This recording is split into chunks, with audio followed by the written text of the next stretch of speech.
अस्सलामुअलैकुम। Joint session के साथ मैं हूं सैयद आयशा नाज। सिचुएशन आपके सामने है कि गड़बड़ जो है वो बदस्तूर अपनी जगह पर मौजूद है। 4 बजे जो इजलास गवर्नर पंजाब की जानिब से तलब किया गया था वो नहीं हो सका क्योंकि स्पीकर ने इसके जवाब में जो उज़र दिए हैं वो गवर्नर साहब को अगरचे मंजूर नहीं है, वो इसको रद्द कर चुके हैं। लेकिन इसी सिलसिले में सदर ममलिकत को भी ख़त लिख दिया गया है कि गवर्नर पंजाब ने अपने इख्तियारात से तजावुज़ किया है तो गवर्नर साहब को हटाया जाए। इस वक्त एक कशमकश चल रही है, आइन और कानून की अपनी अपनी तशरीह दोनों जानिब से की जा रही है और मामला खासा मुबहम है क्योंकि अगर 4 बजे आर्टिकल 137 के साथ जो सेक्शन है 7 उसके मुताबिक अगर वज़ीर आला एतमाद का वोट नहीं लेते तो उनको डी नोटिफाई कर दिया जाएगा गवर्नर साहब की जानिब से। लेकिन अभी तक ऐसी पेशरफ भी हमें दिखाई नहीं दी और कहा जा रहा है कि 12 बजे के बाद ऐसा होना मुमकिन है क्योंकि इजलास चल रहे हैं। भारत जो पंजाब का मुकदमा है वो इस वक्त 2 हाथियों की लड़ाई में फंसा हुआ है। परवेज़ इलाही साहब वज़ीर आला रहे हैं या नहीं रहे, गवर्नर साहब को सदर ममलिकत रुखसत कर सकते हैं या नहीं, इस पर सवालिया निशान अपनी अपनी जगह बरकरार है। लेकिन जो अहम पेशरफ पंजाब की सतह पर हुई है वो है चीफ सेक्रेटरी की अपॉइंटमेंट। अब्दुल्ला सुंबल साहब तैनात कर दिए गए हैं चीफ सेक्रेटरी पंजाब। एक अरसे तक जहां पर एक खला किसी सूरत हाल थी क्योंकि चीफ सेक्रेटरी साहब छुट्टी लंबी रुखसत पर चले गए थे जिसके सबब आज उन्हें फारिगी कर दिया गया और ये अपॉइंटमेंट हो गई। और दूसरी तरफ फैसल शाहकार साहब ने भी अपना ओहदा छोड़ दिया। तो अब गुलाम रसूल जाहिद साहब हैं जो कायम मकाम IG हैं। ये अपॉइंटमेंट जो है ये नज़रअंदाज नहीं की जा सकती। जबकि हमजा शहबाज साहब के हवाले से इत्तलात मिल रही हैं कि वो लंदन से पाकिस्तान जल्द पहुंच रहे हैं, उन्हें हिदायत जारी कर दी गई हैं। तो यकीनन कुछ पक रहा है खिचड़ी, लेकिन इसकी तय में क्या है उसका आज हम जायजा लेने की कोशिश करेंगे। और इसके लिए मेरे साथ लाइन पर मौजूद होंगे जनरल रिटायर्ड गुलाम वीडियो लिंक पर अतर काज़मी भी मेरे शो का हिस्सा हैं और इसके अलावा नसीरुद्दीन खान नैयर साहब हमें आईनी और कानूनी मामलात पर रहनुमाई के लिए हमारे साथ होंगे और राना मुबशर साहब। राना साहब, सबसे पहले मैं आप ही की तरफ आऊँगी और आपसे ये जानना चाहूँगी कि अभी तक जो सिचुएशन चली उसमें तो ऐसे लग रहा है बज़ाहिर के स्पीकर साहब ने होने नहीं दिया जो गवर्नर साहब करना चाह रहे थे, यानी PDM करना चाह रही थी ना वे। सो पलड़ा किसका भारी आपको दिखाई दे रहा है? अभी तो बहुत ज़्यादा प्रेशर माउंट किया हुआ है जनाब मियां मोहम्मद नवाज शरीफ साहब पर, उनके अलाइज जो हैं PDM के, और आई वुड से कि पीपल्स पार्टी की तरफ से बहुत प्रेशर है और बार बार फ़ोनें की जा रही हैं लंदन में कि जनाब अपने गवर्नर को यानी कि पंजाब के गवर्नर को बोलें कि यहाँ पे गवर्नर राज लगा दिया जाए। अब गवर्नर राज लग सकता है, नहीं लग सकता, कितने अरसे तक लग सकता है, इसके प्रोज एंड कॉन्स देखने पड़ेंगे। लेकिन इस वक्त एज वी टॉक इतनी ज़्यादा कॉल्स जा चुकी हैं लंदन और पीपल्स पार्टी की तरफ से, पीपल्स पार्टी की लीडरशिप की तरफ से और PDM के जो लोग हैं उनकी तरफ से कि जनाब गवर्नर राज ला दो। अब गवर्नर राज मैं जिस तरह पहले कह चुका हूँ, गवर्नर राज लगता है, नहीं लगता है, लग सकता है, और अगर लग सकता है तो कितने दिनों के लिए लग सकता है, उसके क्या लीगल इम्प्लीकेशंस क्या होंगी, क्या वो वाकई लॉन्ग लास्टिंग हो सकता है, क्या वाकई वो इस सारे क्राइसिस का सलूशन है या नहीं है। लेकिन एक चीज़ बिल्कुल वाज़ेह है कि ये सारा मसला जो है ये कोर्ट्स की तरफ जाते हुए नज़र आ रहा है, कोर्ट्स में जाएगा और कोर्ट्स में जाके ये एक लीगल बैटल शुरू हो जाएगी और उसके बाद जनाब एक फिर अनसर्टेनिटी जो है सबसे बड़ा जो सूबा है मुल्क का उसमें पैदा हो जाएगी। अब कल इमरान खान साहब जो है, इमरान खान साहब भी जो है वो भी जाके खिताब करना शुरू कर देंगे, वहाँ पे जनाब एक गैदरिंग करेंगे गवर्नर हाउस के सामने, वहाँ पे एक उन्होंने अपना कट करना शुरू कर देना है। But the point is different. Point ये है कि अगर इसी तरह चलता रहा ये अनसर्टेनिटी, इसी तरह पॉलिटिकल अनसर्टेनिटी चलती रही तो एक सिचुएशन बन सकती है और वो बड़ी सीरियस सिचुएशन बनेगी और शायद फिर उसमें से पुल आउट करना मुश्किल हो जाए। तो वो अगर सिचुएशन बने तो मेरे ख्याल में उससे गुरेज करना चाहिए। मैं बार बार कहता हूँ कि पॉलिटिशियंस जो हैं वो बैठ जाएं, अपने मसाइल का हल निकाल लें, चाहे वो PTI वाले हैं, PDM वाले हैं, पीपल्स पार्टी वाले हैं, सब जब तक नहीं बैठेंगे ये छोटे छोटे मसलों को बार बार अगर ये रेज करते रहेंगे तो एक सिचुएशन बड़ी सीरियस रप्ट हो सकती है और फिर कल किसी को ये ना कहे कि जनाब किसी ने कोई आके यहाँ पे इंटरफेरेंस कर दी, क्योंकि ये हर चीज जो है लिंक्ड है। Political stability leads to like economic stability leads to security of Pakistan. तो ये सारी चीजें इंटरलिंक्ड हैं। तो अगर पॉलिटिशियन यहाँ पे बैठ के अगर नहीं काम करेंगे, अपने हल नहीं निकालेंगे, अपने मसाइल का हल नहीं निकालेंगे तो एक इशू बन जाएगा। नाउ एक और सीट एडजस्टमेंट्स की बात करना चाहूंगा। क्यू की और PTI की सीट एडजस्टमेंट जो है उस पर भी एक बहुत ज्यादा इन डेप्थ जाके, इन डिटेल जाके गुफ्तगू हो रही है उस पर। अब मेरी रिपोर्ट ये कहती है कि कोशिश की गई थी कि 30 सीटों पे क्यू लीग जो है एडजस्टमेंट करे। लेकिन उसको अभी तक जो उसको ब्रेक थ्रू मिला है पीटीआई से, वो तकरीबन 19 सीटों पे है। 19 सीटों पे उसको ब्रेक थ्रू मिला है, उससे ज्यादा अभी तक नहीं मिला। बट देन अगेन 2-4 सीटें ऊपर नीचे होके मेरे ख्याल में सीट एडजस्टमेंट्स भी उनकी हो जाएंगी। अच्छा। अब 4 पीटीआई के एमपीएस जो हैं, वो मैं थोड़ी सी डिटेल भी दे दूं आपको। 4 पीटीआई के एमपीएस जो हैं वो मुल्क में नहीं हैं। 2 मुस्लिम लीग नून के एमपीएस जो हैं वो मुल्क में नहीं है, और 1 राहे हक के एमपीए जो हैं वो भी मुल्क में नहीं है। तो अगर ये लोग नहीं है इस वक्त, ये बन गए जनाब 6 और 1 7 एमपीएस जो हैं, अगर वो यहाँ पे नहीं है और इस वक्त अगर कोई भी यहाँ पे वोटिंग या कोई और सिलसिला होता है या काउंट किया जाता है कि चीजों को डिटेल में जाके, तो वो उसमें क्या सिनेरियो बनेगा, राना साहब उसके लिए तो दिया भी इसीलिए वक्त जाता है ना कि 3 दिन बाद और 7 दिन से पहले, यानी 10 दिन के अंदर अंदर आपने अमल इसीलिए मुकम्मल करना होता है कि अगर कोई बैरून मुल्क है, अलील है या कोई और इमरजेंसी है तो वो पहुंच सके। उसके लिए तो वक्त मुकर्रर है। बात यह कि जो आज होना था वो नहीं हो सका 4 बजे, उसकी इंप्लीकेशंस क्या हो सकती हैं?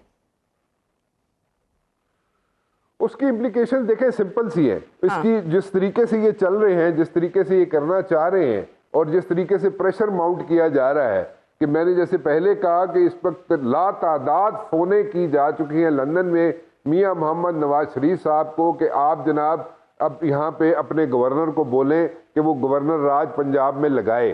अब उसका फायदा क्या होगा गवर्नर राज लगाने का?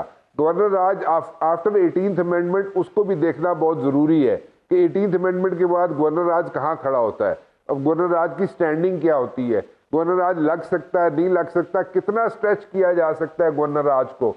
मतलब ये सारी चीजें जो है ना, प्रोज एंड कॉन्स, ये लीगल प्रोज एंड कॉन्स हैं, इफ्स एंड बट्स हैं, इसको देखने की जरूरत है। लेकिन बहुत ज्यादा प्रेशर है इस वक्त, और ये प्रेशर जो है ये लाहौर में बैठे हुए जो पीडीएम के लोग हैं या पीपल्स पार्टी के जो लोग हैं वो प्रेशराइज कर रहे हैं मियां मोहम्मद नवाज शरीफ को, बार बार लंदन फोने कर करके कि जनाब इत्थे गवर्नर राज पंजाब ला दो। अब वे अगर वो लगा देते हैं तो वो अब कोई लीगल एक्सपर्ट ही बता सकता है कि आफ्टर आपने आईनी और कानूनी नुक्ते की बात की, उसके लिए नैयर साहब हमें स्टूडियोज में ज्वाइन तो कर रहे हैं, उनकी तरफ जाएंगे राना साहब। जी, आई डोंट नो, लेकिन अगर ये इसी तरह लड़ते रहे कि सियासतदान आपस में, एक सीरियस सिचुएशन बन सकती है। अच्छा, वो सुपर सीरियस सिचुएशन होगी, क्योंकि अभी तक तो सीरियस हो चुकी है सिचुएशन और पता नहीं है, बहरान ही दिखाई दे रहा है, कौन क्या कर रहा है समझ नहीं आ रही है। जितनी पंजाब के तूलो अर्ज में धुंध है इतनी इक्तदार के मसनद पे भी है। अतर जब तहरीक अदम एतमाद आई इमरान खान साहब के खिलाफ, तब भी एक अदालती फैसला आया, इंटरवीन किया गया वहां से, और फिर शहबाज शरीफ साहब को सनद मिली कि वो सही वोट ऑफ नो कॉन्फिडेंस के नतीजे में वो वजीर आजम बन सके। उसके बाद पंजाब के लेवल पर जो हमने खींचातानी देखी, वहां पे भी अदालती फैसला आया तो परवेज इलाही साहब आगे आए और उनको ये ओहदा मिला। तो अब जो अगले वजीर आला का फैसला है वो भी अदालत के थ्रू ही आएगा आपके ख्याल में? देखिए, लगता तो अनफॉर्चुनेटली ऐसे ही है कि दोनों साइड्स ये कह रही हैं कि हमारा जो मौकिफ है वो आइन और कानून के मुताबिक है। स्पीकर साहब भी बिल्कुल इसके ऊपर वो बिल्कुल क्लियर हैं, उनकी तरफ से वो कहते हैं जो मैंने रूलिंग दी है वो आइन और कानून के मुताबिक है। गवर्नर साहब का मौकिफ वो भी हमारे सामने है। हुकूमती जो शख्सियात हैं वो ये कह रही हैं कि जनाब बस रात 12 बजे के बाद परवेज इलाही साहब का इक़्तिदार खत्म हो जाएगा। लेकिन इस सारी चीज के अंदर देखिए, अदालत फैसला करे या जहां से भी फैसला हो रहा क्या है, यहाँ पे वजीर दाखिला साहब ने फरमाया कि हमारे जो वजीर आला होंगे वो होंगे हमजा शहबाज, और आपने ये अभी हमें बताया कि हमजा शहबाज को बता दिया गया कि आप लंदन से वापस पहुंचे। देखिए क्या कितनी बदकिस्मती है पाकिस्तान की कि वो शख्स जो ही उसके वजीर आला बनने का कोई मौका आता है तो वो फौरन पाकिस्तान आ जाते हैं। जो ही वो वजीर आला की कुर्सी से उतरते हैं या इंतखाब हारते हैं तो वो लंदन चले जाते हैं, और लंदन में उनको बताया जाता है कि अब आपने दोबारा वजीर आला बनना है तो आप दोबारा आ जाए। तो क्या इस तरह हम मुल्क चलाएंगे? जो जिस मर्जी की जीत हो, जिस मर्जी को बना दिया जाए, इससे आप अंदाजा लगा सकते हैं कि ये सब कुछ क्यों हो रहा है। और यहाँ पे मैं एक और आपको खबर भी दे दूं, एक चीज भी आपको बता दूं, ये जो पीटीआई के सीनियर हल्के हैं, जो आला क़यादत है, जो खान साहब है, उनको पता था कि जब ये सारा सिलसिला शुरू होगा इसमें वही हरकतें होंगी जो पिछली दफा उस रात को, जिस रात को खान साहब को फारिग किया गया था, बहुत सारी हरकतें हुई थी, बहुत सारे किरदार एक्सपोज हुए थे। वो चाहते तो पहले भी वोट करवा देते। आज भी वही हो रहा है। बहुत सारे लोग या तो एक्सपोज होंगे या फिर आइन और कानून के मुताबिक चीजें चलती रहेंगी, इसलिए वो चीजों को डिले कर रहे हैं। अच्छा अतर, आप कह रहे हैं जो तब हुआ आज भी वही हो रहा है। मैं यहाँ पर एक सवाल आपसे ये करना चाहूंगी कि अगर परवेज इलाही साहब को अक्सरियत हासिल थी, वो एतमाद का वोट ले सकते थे, तो उन्होंने इसे अवॉइड क्यों किया? चेयरमैन सेनेट के मामले में भी हमने देखा कि जब उन्हें चैलेंज किया गया तो तब बड़े आराम से चेयरमैन सेनेट अपनी सीट बचा ली थी। आज भी परवेज इलाही आ जाते, इसको फेस कर लेते, साबित कर देते कि वो मेजोरिटी में है, तो प्रॉब्लम ही ना होती। ऐसा क्यों किया? तो देखिए, परवेज इलाही साहब को कल भी तो तहरीक अदम एतमाद पे वोटिंग होनी है ना। कल पता चल जाएगा अगर उनको एतमाद हासिल नहीं है। एतमाद का वोट लेना हो तो आपने बंदे पूरे करने हैं, लेकिन अगर तहरीक अदम एतमाद है तो ऑपोजिशन ने बंदे पूरे करने हैं। दोनों के दरमियान मामला फंसा है।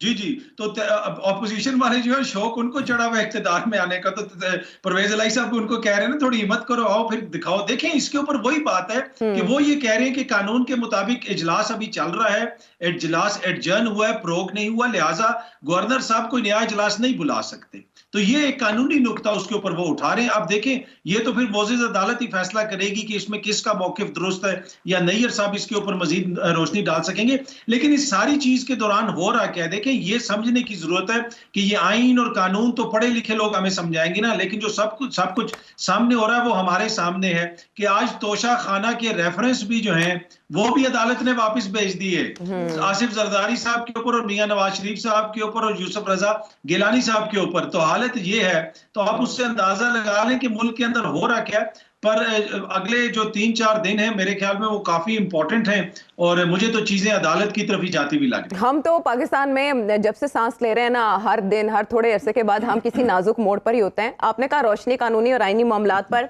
नैयर साहब डालेंगे। मेरा ख्याल है रोशनी का ज्यादा एहतमाम जनरल साहब के पास है, लेकिन क्योंकि अब आपने नैयर साहब की तरफ बॉल फेंक दी है तो मैं चाहूंगी कि नैयर साहब से इस मामले में गाइडलाइन ले ली जाए। गाइडेंस आपकी चाहिए होगी, दरकार होगी नैयर साहब, क्योंकि 18वीं तरमीम भी ज़ेर बहस है, क्योंकि गवर्नर आज का इम्कान जाहिर किया जा रहा है। क्या प्रॉब्लम आ सकती है अगर पीडीएम ऐसा चाहे, क्योंकि उधर केपी में भी उनके गवर्नर साहब है और वहाँ लॉ एंड ऑर्डर की सिचुएशन भी हम देख सकते हैं कि उसको रीजन बनाया जा सकता है। Do you foresee this? थोड़ा सा बैकग्राउंड में चला जाऊं जो इन दोनों हालात पैदा हुए हैं। एक बात बड़ी तशवीश से नज़र आ रही है कि सभी स्टेक होल्डर्स मामले को ड्रैग कर रहे हैं। अगर किसी ने कोई आईनी रास्ता निकालना था तो मुनासिब वक्त पे निकाल लेते। कोई महफूज आईनी रास्ता निकालने की बजाय सभी लोग आईनी बहरान पैदा करने की कोशिश में हैं। यही असेंबली को डिज़ोल्व करना था तो जब तारीख दी थी उसी दिन ही दे लेते। उस वक्त ना गवर्नर की रिक्वेजिशन थी, ना वोट ऑफ नो कॉन्फिडेंस था। अब उन्होंने भी ये किया, अपोजिशन ने वोट ऑफ नो कॉन्फिडेंस की पहले रिक्वेजिशन दे दी, बाद में गवर्नर साहब का फरमान आ गया। अब गवर्नर साहब की रूलिंग को स्पीकर साहब ने रिजेक्ट कर दिया है। इन हालात में जो नज़र आ रहा है, अगर वोट ऑफ नो कॉन्फिडेंस 23 तारीख को फेल भी हो जाता है तो एक क्वेश्चन तस्फिया तलब रहेगा, और मुझे लगता है कि जुडिशल इंटरवेंशन फिर इनएविटेबल हो जाएगी कि क्या गवर्नर की रिक्वेजिशन आइन के मुताबिक है या स्पीकर की रूलिंग आइन के मुताबिक है, या दोबारा वक्त दिया जाता है जैसा मंजूर वट्टू केस का उन्होंने हवाला भी दिया है कि रिक्वेजिशन तो हो सकती है but not by way of surprise. उसमें भी यही किया गया था। 11 तारीख को रात के वक्त गवर्नर साहब का हुक्म आया कि 12 तारीख को 2 बजे तक वोट ऑफ कॉन्फिडेंस ले लिया जाए। इस बात को हाई कोर्ट के बेंच ने बड़ा तशवीश की निगाह से देखा कि ये तो सरप्राइज़ वाली बात है। उन्होंने कहा कि एग्जीक्यूटिव अथॉरिटी को भी रीज़नेबली, जस्टली और फेयरली एक्सरसाइज करना चाहिए। अब गवर्नर का जो फरमान है उसमें 2 चीज़ें हैं। एक ये कि मंजूर वट्टू केस के डायरेक्शन के मुताबिक वक्त सिर्फ 2 यौम का दिया गया है, उसमें 10 डेज़ मिनिमम टाइम उन्होंने कहा था, हालांकि उस वक्त पटिशन के कौंसल ने 60 डेज़ मांगे थे। अच्छा। एक तो ये सुकम है जो प्रोसीजरल है, दूसरा ये जो रीजंस दिए गए हैं फॉर गवर्नर्स सेटिस्फेक्शन वो ज़्यादा आर्बिट्रेरी और तस्वराती है। अगर आप इजाज़त दें तो मैं 2-3 को डिटेल कर देता हूँ। रेफर कीजिए। मसलन ये कहना कि ख्याल कास्त्रो ने हलफ उठाया है बतौर वज़ीर पार्टी चेयरमैन की इजाज़त के बगैर, तो आइन और कानून के मुताबिक वज़ीर सूबाई वज़ीर आला नामज़द करता है और ये नामज़दगी पार्टी चेयरमैन या पार्टी हेड की इजाज़त से मशरूत नहीं। दूसरों ने कहा कि चौधरी शुजात साहब की अप्रूवल हासिल नहीं है।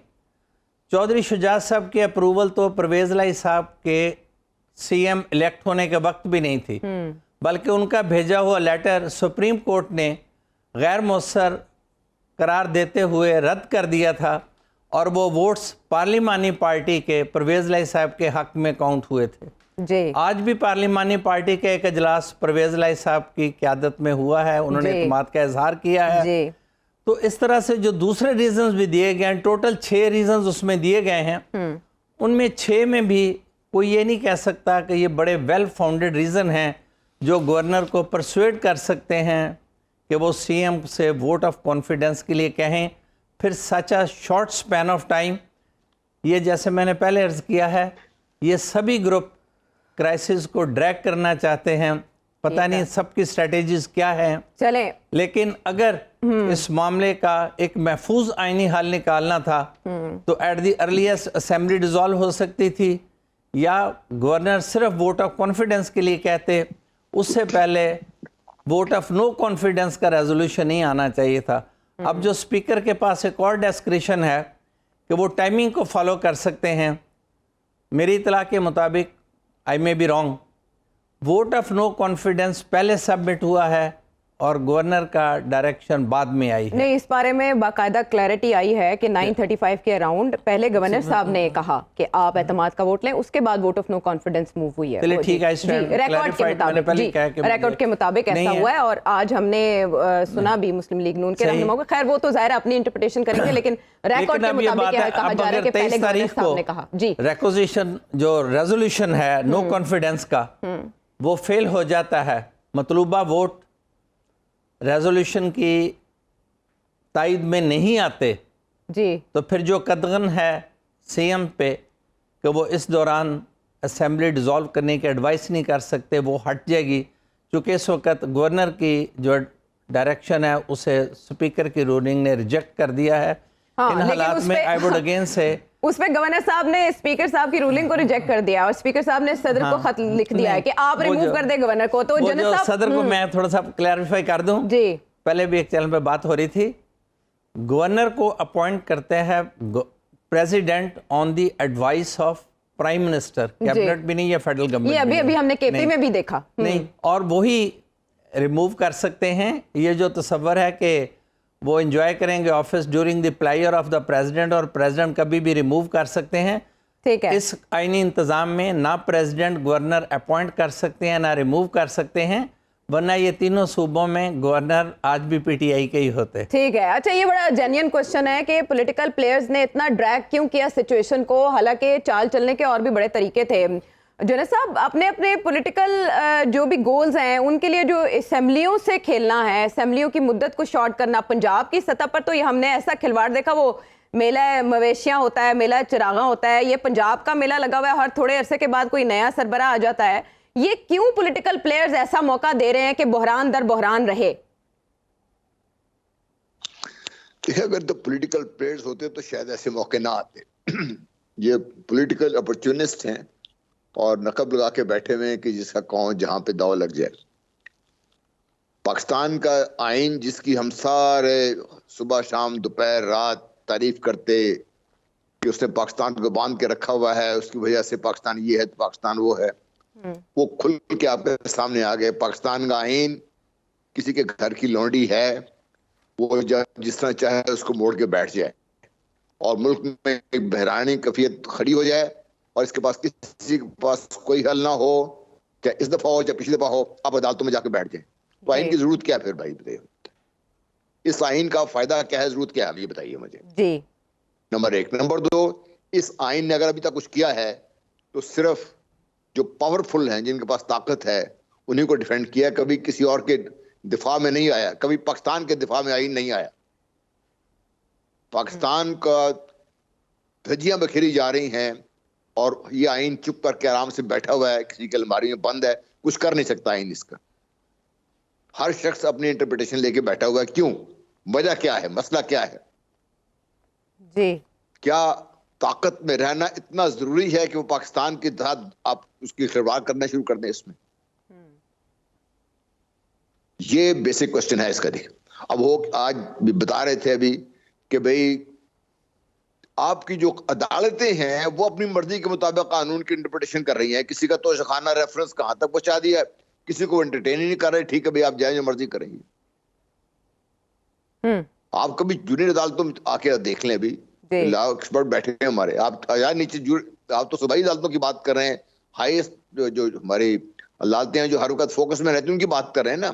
जहाँ फोकस नहीं वहां देखें क्या हाल हो रहा है इन चीज का। तो इस आइन का फायदा क्या, मुझे बताइए। मुझे नंबर 1 आइन के बारे, नंबर 2 इस 18वीं तरमीम के बारे में पहले दिन से मैं बात कर रहा हूँ। शेख मुजीब के 6 पॉइंट्स में हम रोते थे, अगर आज हिसाब लगाएं तो 5.5 इस आइन ने पूरे कर दिए हुए हैं। 18वीं तरमीम के बाद इस आइन की जो हुलिया बिगड़ा हुआ है, और इसको बिगाड़ने वाले उस वक्त चीफ जस्टिस भी हैं और ये जो बड़े बड़े दावेदार हैं जमहूरियत के, ये भी हैं, सारा कुछ है। इन सबको पता है कि इसमें गड़बड़ क्या की हुई है इन लोगों ने, ये लेकिन कोई इसको हटाने को तैयार नहीं है, क्योंकि फायदा इनका अपना है इसके बीच में। ठीक।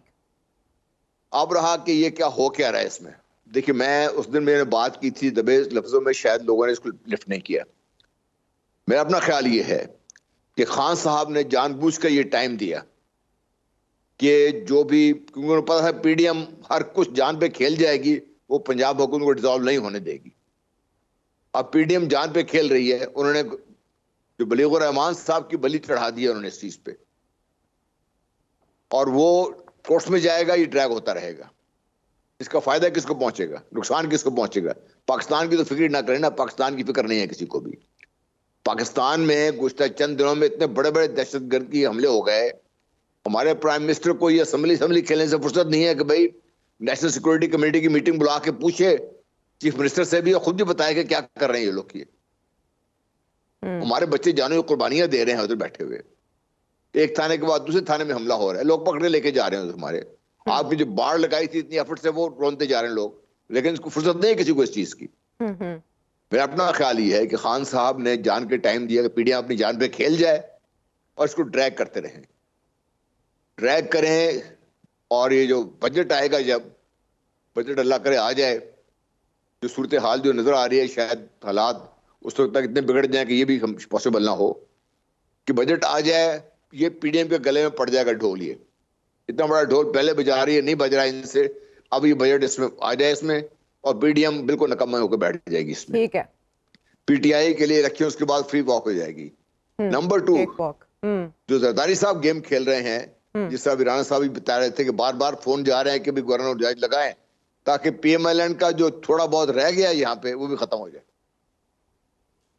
ठीक है। अच्छा, पीएमएलएन फिर बाद में बैठ के देखते रहे कि हमारे साथ हुआ क्या है इस चीज का। हाँ, ठीक है, ठीक है जुनेद साहब, ये हाथियों के दांत हैं, खाने के और हैं, दिखाने के और है। जब आपने स्ट्रेटेजी की बात की इंडिविजुअल, तो राणा साहब से जरा ये भेद भी मालूम करते हैं कि इससे पहले कहा जा रहा था कि जरदारी साहब मुज़ाकरात काफली के साथ जो भी कर रहे हैं वो इस शर्त पे कर रहे हैं कि वज़ीर आला का उम्मीदवार हमजा शहबाज तो कम से कम नहीं होंगे। अब आउट ऑफ नोवेयर अचानक ये खबर आती है कि जरदारी साहब कहते हैं कि मेरे लिए एक ही बात है, और नून लीग ये कहती है कि हमजा शहबाज ही हमारे उम्मीदवार होंगे वज़ीर आला के। इससे पहले कल तक हैदर या हसन, पाकिस्तान पीपल्स पार्टी के ये 2 नाम चल रहे थे, और दूसरी तरफ मलिक अहमद खान साहब का भी नाम लिया जा रहा था, और भी 4 नाम थे। कम से कम हमजा शहबाज साहब का तस्करा नहीं था। अचानक राणा साहब ये क्या तब्दीली आई कि अब ये नाम है सामने? देखिए, बड़ी स्लिपरी फील्ड है वैसे हमारी पॉलिटिक्स, और जरदारी साहब इसके बहुत अच्छे प्लेयर हैं, और अकॉर्डिंगली उन्होंने कर दिया। देखें, हसन मुर्तज़ा जो थे बड़े फेवरेट थे पीपल्स पार्टी से जिनका ताल्लुक है। हसन मुर्तज़ा साहब इसके मतलब आई वुड से कि किसी हद तक सब लोग राज़ी भी हो गए थे कि हसन मुर्तज़ा साहब को नेक्स्ट सीएम के लिए पिच कर दिया जाए। अब हसन मुर्तज़ा साहब से अगर वहाँ पे चौधरी शुजात साहब हो या कोई और हो, अलाइज हो, उनके सामने अगर कोई चीज़ रखी जाती है, जरदारी साहब के सामने रख दी जाती है कि नहीं जी हसन मुर्तज़ा नहीं या पीपल्स पार्टी का चीफ मिनिस्टर नहीं होना चाहिए पंजाब का या कोई और होना चाहिए, तो जरदारी साहब कहेंगे जी ठीक है तुसी बना लो, कोई मसला नहीं, मुझे तो कोई इश्यूज नहीं है। तो वो जरदारी साहब has all those has the art कि वो जिस तरफ वो लोग बनाना चाहें वो वहाँ पे कोई सींग फंसा के बैठेंगे नहीं। जरदारी साहब कहेंगे जी हाँ ठीक है नून का बना दे, वो कहेंगे जनाब हाँ ठीक है काफ का बना दे, अगर परवेज इलाही साहब हमारे साथ शामिल होते हैं तो परवेज इलाही साहब को बना दे। तो उनका आसिफ जरदारी साहब का इशू नहीं है, लेकिन हॉट फेवरेट अब से कुछ घंटे पहले तक हसन मुर्तज़ा साहब ही थे जी। तो हसन मुर्तज़ा साहब फिर दोबारा हॉट फेवरेट हो जाते हैं चीफ मिनिस्टर के लिए, सीट के लिए, उसके ऑफिस के लिए, मुझे नहीं पता, लेकिन अभी कुछ घंटे पहले तक हसन मुर्तज़ा साहब यानी कि पीपल्स पार्टी अपना चीफ मिनिस्टर बनाना चाहती थी।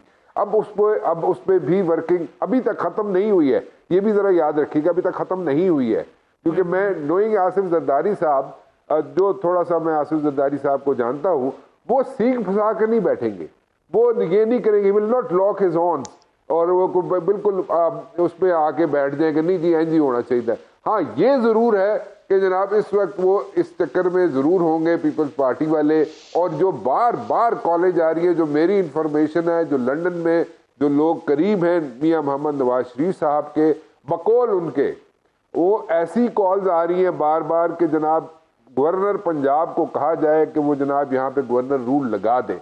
अब जो जनरल साहब जो बात कर रहे हैं अबाउट द 18th अमेंडमेंट, उस पर मैं बात करना चाहूँगा। मेरे ख्याल में कोई 101 क्लॉज हैं 18th अमेंडमेंट के, और 101 क्लॉजेज में से अगर 14-16 क्लॉजेज अगर उसको ज़रा थोड़ा सा अमेंड कर दिया जाए तो मेरे ख्याल में मरकज़ पर भी बोझ ज़रा कम पड़ेगा, क्योंकि मरकज़ ही सारी पेमेंट्स वापस करती है। जो कर्जे लिए जाते हैं वो मरकज़ ने वापस करने होते हैं, वो ये नहीं कि सूबे भी बीच में पिचन करके तो वापस दे देंगे, नहीं, मरकज को कर्जे वापस करने पड़ते हैं। और and after the 18th amendment एक इशू बन जाता है मरकज के लिए, वो बोझ तले दब जाता है। और इसी तरह there are so many other issues, health के इश्यूज हैं और थोड़े थोड़े छोटे छोटे इश्यूज हैं, और ये जो इश्यूज जो चल रहे हैं आजकल भी पॉलिटिकल इश्यूज भी चल रहे हैं, उनको भी थोड़ा ईज ऑफ करने के लिए थोड़ा सा ईज ऑफ अगर कर दिया जाए उनको, और 18th अमेंडमेंट के 12-14 क्लॉजेस को थोड़ा सा अमेंड कर दिया जाए तो मेरे ख्याल में उसमें कोई बुराई नहीं है, क्योंकि ये वफाक को मतलब वो जैसे फेडरेशन को साथ लेके चलने वाली जो बात है, या फेडरेशन सारे सूबों को साथ लेके चलने वाली जो बात है, वो उसी वक्त पूरी हो सकती है कि जब ये 18th अमेंडमेंट के कुछ क्लॉजेस, मेरे ख्याल में 14 या 16 क्लॉजेस हैं, उनको अगर अमेंड किया जाएगा तो आसानियां पैदा होंगी। अगर नहीं करेंगे तो ये दिन ब दिन बोझ बढ़ता जाएगा मरकज पे, और मरकज जो है एक पॉलिटिकल बोझ भी पड़ेगा, फाइनेंशियल बोझ भी पड़ेगा मरकजी हुकूमत पर, और ये इतना बोझ पड़ेगा कि ये आइंदा आने वाले दिनों में शायद बर्दाश्त भी ना कर सके फेडरल गवर्नमेंट। तो इसको इसकी तरफ कोई देख नहीं रहा। एंड जनरल साहब इज एब्सोल्युटली राइट। आपने यहाँ पे देखे एक पोरस बॉर्डर है हमारा, पोरस बॉर्डर पे आपने फेंसिंग की, और इतना बड़ा मेरे ख्याल में 2000 प्लस समथिंग का बॉर्डर है, उस पर आपने फेंसिंग की हुई है, वहां पे इश्यूज खड़े हुए हैं, वहां पे किसी का इंटरेस्ट नहीं है। तोशा खाना में क्या हो गया, तो तोशा खाना में से इधर चला गया सामान, तो उसने बेच दिया, तो उसने ले लिया, और उसने जनाब कह दिया कि जनाब हम उसकी डिटेल नहीं देंगे, उससे आगे कोई चल नहीं रहा। और मतलब उस पर आगे चले यार प्लीज, इधर उधर सम सीरियस इश्यूज, उसको डिस्कस कर ले हम लोग, उस पर हम लोग डिबेट कर ले। हमें डिसेप्शन चलाई जा रही है, बात तो और सच है मैं बहुत बिल्कुल क्लियर हूँ, मैं अपने माइंड में मैं बिल्कुल क्लियर हूँ इसमें, मैं बिल्कुल क्लियर हूँ आयशा इस चीज पे कि जनाब ये डिसेप्शन है, और ये खास तौर पे जो इस वक्त जो सिचुएशन बनी हुई है लाहौर की, पंजाब की, वो डिसेप्शन है, डिसेप्शन है और डिसेप्शन है।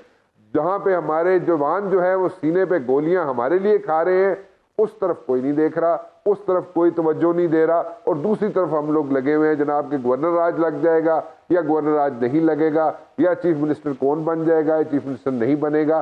This is like you know, हम लोग we should grow up, we are not growing up. ऐसे मामलात के नतीजे में ना जब इश्यूज के बजाय नॉन इश्यूज की राना साहब सियासत की जाए तो जैसे निजाम के बेआसरा होने का इंप्रेशन आता है, और अभी ऐसा ही लग रहा है। और राना सनाउल्लाह साहब को ये कहना पड़ रहा है कि कौम और इदारों ने ये इत्तेफाक कर लिया है कि इमरान खान साहब को ऐसी हरकतों से जिन्हें उन्होंने अहमकाना करार दिया उनसे रोका जाए। मामलात किस तरफ जाएंगे, पंजाब की सतह पर ब्रेक से वापस आएंगे तो बात को आगे बढ़ाएंगे।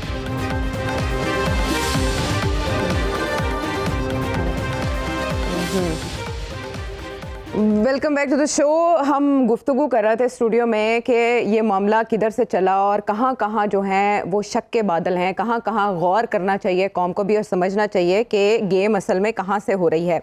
जो ताज़ा तरीन इत्तलात हैं वो ये कि गवर्नर हाउस की जानिब से, गवर्नर साहब की जानिब से डेक्लेरेशन जो है वो रात तक जारी किया जाएगा।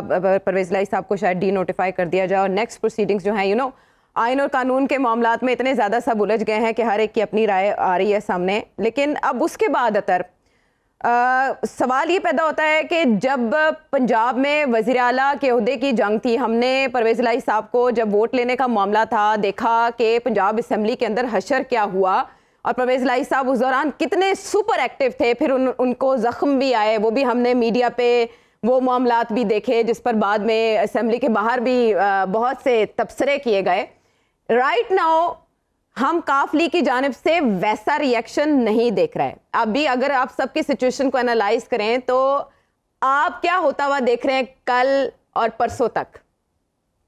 जितनी कोशिश आसिफ अली जरदारी साहब और मोहतरम शहबाज शरीफ साहब कर रहे हैं असेंबली को बचाने के लिए, उतनी ही कोशिश परवेज इलाही साहब भी कर रहे हैं। परवेज इलाही साहब की भी ख्वाहिश है कि ये असेंबली ना टूटे, इसी वजह से आपको उस किस्म का रिएक्शन नजर नहीं आ रहा। जिस दिन परवेज इलाही साहब को पता था कि कोई चीज उनके खिलाफ हो सकती है तो आपने बताया कि फिर वहां पे असेंबली के अंदर जो माहौल बना था वो पूरी कौम ने देखा, टीवी कैमरा से सबको दिखाया।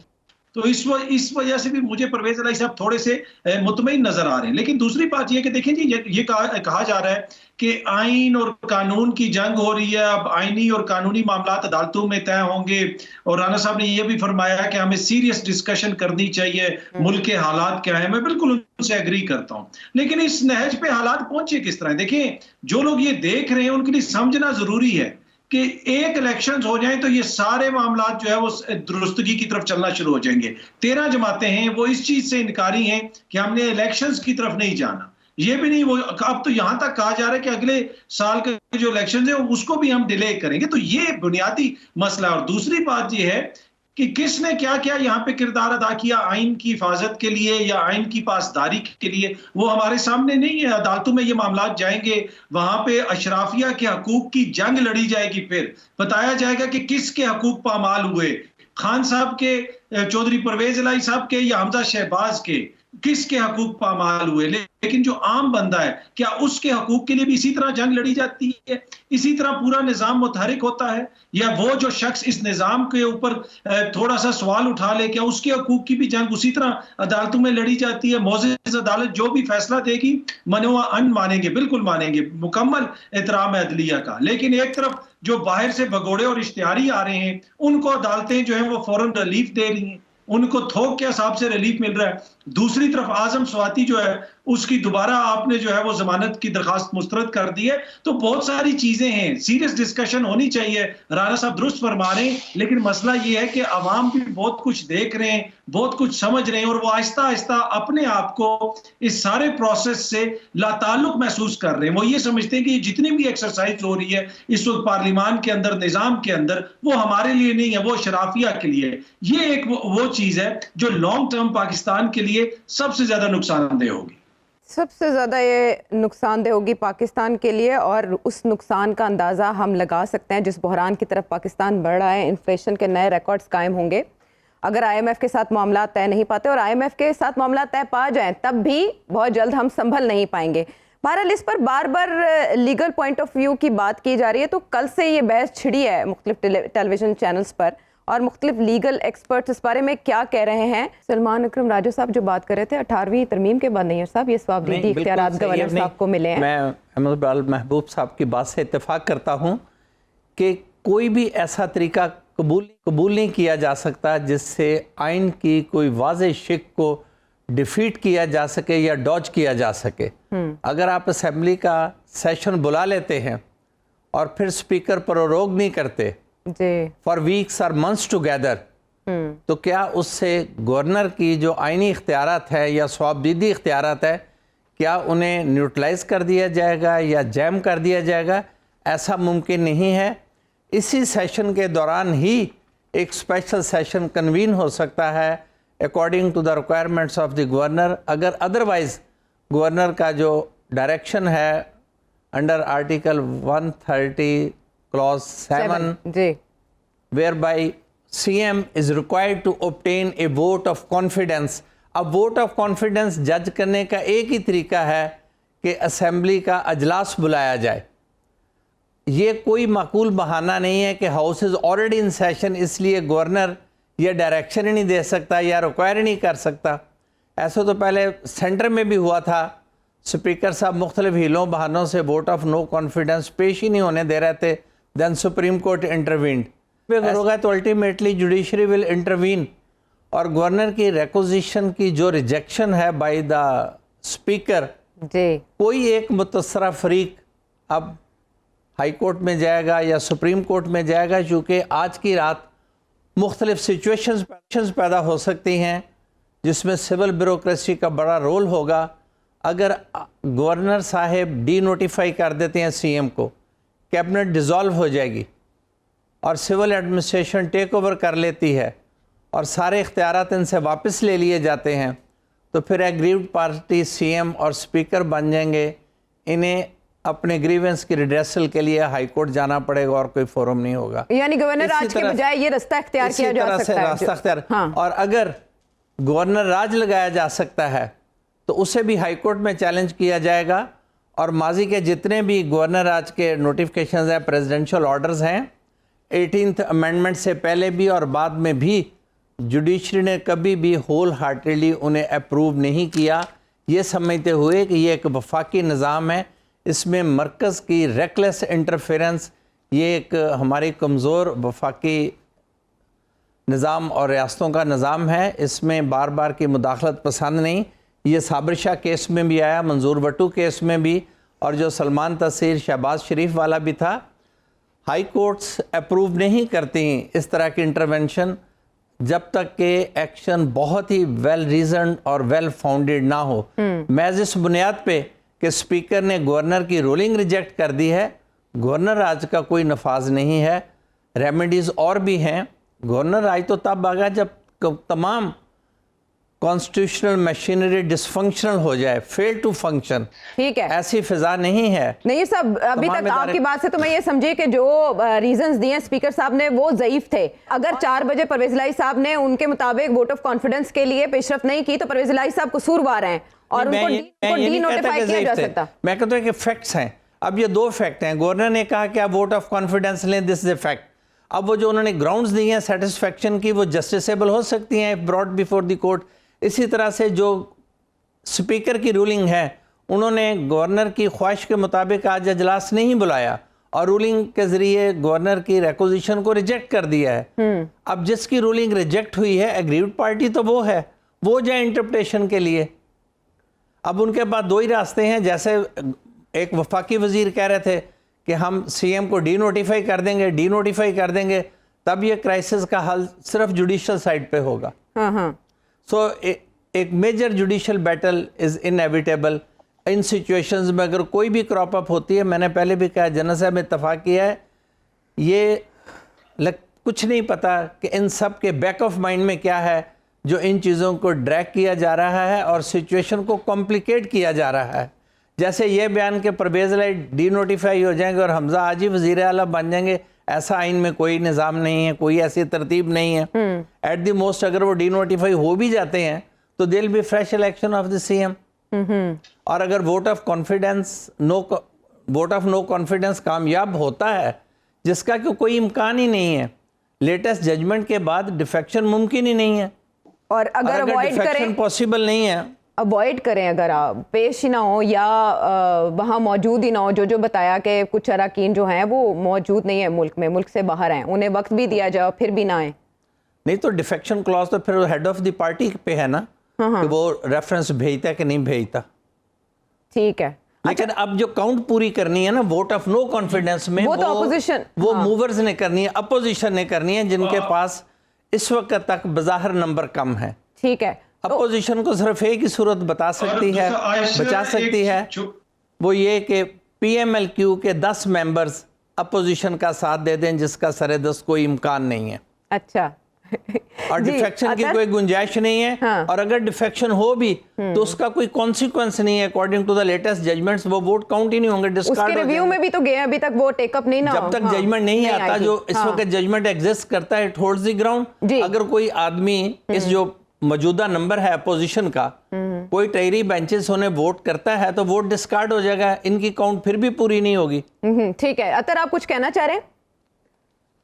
जी, इसमें सिर्फ इतना सा अर्ज कर रहा था कि ये सारा मामला अगर कानूनी तौर पे पेचीदा होगा, वो हक में जाता है परवेज इलाही साहब के, इसलिए कि वो ये समझते हैं कि अगर ये असेंबलियां टूट गई तो मेरी तो वजारत आला खत्म हो जाएगी, लेकिन अगर कोई कानूनी मसाइल पैदा हो गए, मामला अदालत में चला गया, तो मैं घूम फिर के चक्कर लगा के 3-4 अदालतों का दोबारा आके वज़ीर आला बन जाऊंगा। तो वो अपनी वजारत आला बचाने के चक्कर में इन कानूनी मामलात को तूल देना चाहते हैं। और दूसरी तरफ उनको मैं ये भी खबर देना चाहता हूँ कि खान साहब को भी पता है कि चौधरी साहब और आगे पीछे जो दीगर लोग हैं वो क्या सोच रहे हैं। खान साहब के जहन में ये है, या उनके जो आगे पीछे रुफका हैं, वो ये सोच रहे हैं कि सारे मामलात में अगेन बहुत सारी ऐसी चीजें सामने आएंगी कि कौम एकदम से दोबारा बहुत सारी चीजों को देखेगी और बहस फिर दोबारा मुड़ेगी और नजर आएगा लोगों को कि जनाब कौन क्या कर रहा है, किसका क्या किरदार है। तो वो अगर असेंबलियां जो तोड़ने में थोड़ा सा टाइम दे रहे हैं खान साहब बार बार, तो उसके पीछे उनकी ये सोच है।